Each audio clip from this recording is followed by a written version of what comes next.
SC వర్గీకరణకు వ్యతిరేకంగా కర్నూలులో మాలల జేఏసీ ఆధ్వర్యంలో ఆందోళన చేపట్టారు. మాలల జేఏసీ ఆధ్వర్యంలో భారత్ బంద్కు పిలుపునిచ్చారు. బంద్లో భాగంగా మాలల జేఏసీ ఆధ్వర్యంలో కర్నూలులోని సి క్యాంపు కూడలిలో రాస్తారోకో చేసి రాకపోకలను అడ్డుకున్నారు. వర్గీకరణ బిల్లును పార్లమెంట్లో ప్రవేశపెట్టి 2/3 మెజార్టీతో బిల్లును పాస్ చేసి రాష్ట్రపతి ఆమోదం చేయాలని, ఆ విధంగా కాకుండా సుప్రీంకోర్టు వర్గీకరణ చేసినట్లు ఎలా తీర్పు ఇస్తారని వారు తెలిపారు. ఎస్సీల కుల గణన చేసి జనాభా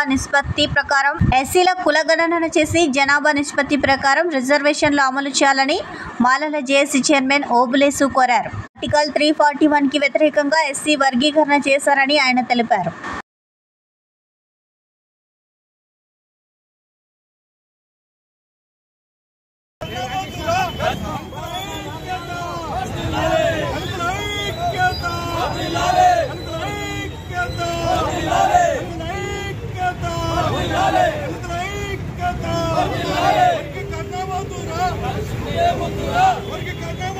బంధు పిలుపు మేరకు కర్నూలు జిల్లా నందు కూడా మరి మాల సంఘాలు, దళిత సంఘాల జేఏసీ ఆధ్వర్యంలో ఈరోజు కర్నూలులో ఈ యొక్క రాస్తారోకో చేయడం జరిగింది.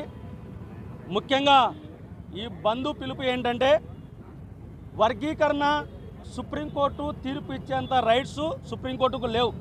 పార్లమెంటులో 2/3% ప్రకారము మెజార్టీ ఉన్న తర్వాతనే పార్లమెంట్ ఆమోదం, రాష్ట్రపతి గారి ఆమోదం తర్వాతనే వర్గీకరణ చేసే హక్కు ఉంది. కానీ సుప్రీంకోర్టు తీర్పుకు ఎలాంటి రైట్స్ లేవని మేము దీన్ని ఖండిస్తున్నాం.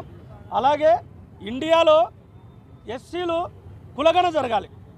ఎస్సీల మీద కులగణన జరిగిన తర్వాత జనాభా నిష్పత్తి ప్రకారము ఇండియాలో ఎస్సీలకు 22 నుంచి 23% రిజర్వేషన్ పెంచిన తర్వాత, ఆ తర్వాత మీరు ఏం చేసినా కూడా మేము దానికి సానుకూలం ఇస్తాం. అది ఎట్లా?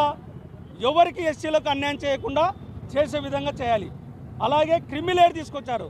క్రిమిలేయర్ల వలన కూడా అనేక మంది సామాన్యులకు, కింది స్థాయి ఉద్యోగస్తులకు అన్యాయం జరుగుతుంది. పై సుప్రీంకోర్టు ఇచ్చినటువంటి తీర్పును మేము మాల సంఘాల జేఏసీ ఆధ్వర్యంలో తీవ్రంగా ఖండిస్తూ ఉన్నాం, వ్యతిరేకిస్తూ ఉన్నాం. దీంట్లో కొన్ని బహుజన పార్టీలు, బహుజన సంఘాలు ఏకతాటిగా వచ్చి రాష్ట్ర బంధు పిలుపు మేరకు ఈరోజు కర్నూలు నగరంలో నడిబొడ్డున ఈ ధర్నా కార్యక్రమం చేపట్టడం జరిగింది. అయితే ఆర్టికల్ 341కు వ్యతిరేకంగా ఈ తీర్పు ఉంది. దీన్ని విరమించుకోవాలి. గతంలో ఇచ్చినటువంటి సుప్రీంకోర్టును పునఃసమీక్షించుకోవాలి. 2004లో ఏదైతే సుప్రీంకోర్టు ఎస్సీ వర్గీకరణ చెల్లదని కొట్టివేసిందో దాన్ని పునఃసమీక్షించుకోవాలని నేను ఈ సందర్భంగా తెలియజేస్తూ ఉన్నాను.